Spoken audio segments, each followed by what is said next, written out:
m'appelle Monica Gibson et c'est le calendrier économique de Dukascopy. Jetons un coup d'œil aux publications les plus importantes prévues pour lundi le 31 août. Les marchés britanniques seront fermés comme c'est le jour férié, mais le reste du monde va travailler et la première publication de l'ordre du jour va paraître à 1h lorsque la confiance des entreprises de la Nouvelle-Zélande pour août sera publiée.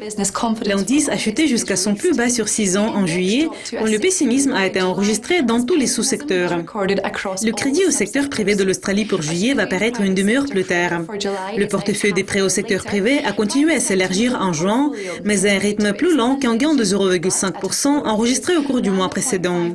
Les mises en chantier du Japon pour juillet vont paraître à 5 heures. En juin, les données se sont renforcées plus que prévu, comme le nombre de mises en chantier a progressé au-dessus de 1 million. Le baromètre économique KOF de la Suisse pour août va paraître à 7 heures. L'indice a progressé jusqu'à son plus haut sur 10 mois en juillet, suggérant que l'économie se rétablit après le choc du franc suisse.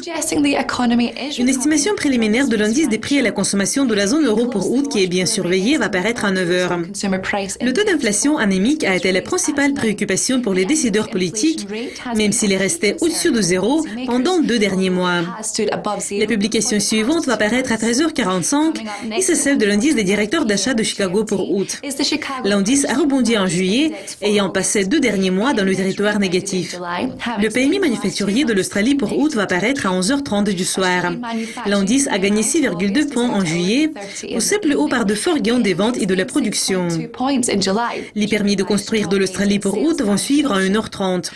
En juillet, les résultats ont fortement surpris à la baisse, ayant inversé un gain de 2,3% enregistré au cours du mois précédent. Et la dernière publication va paraître à 1h35 et c'est celle de l'estimation finale du PMI manufacturier du Japon pour août. Une estimation préliminaire met l'indice au niveau de 51,9, ce qui est le plus haut niveau sur 6 mois.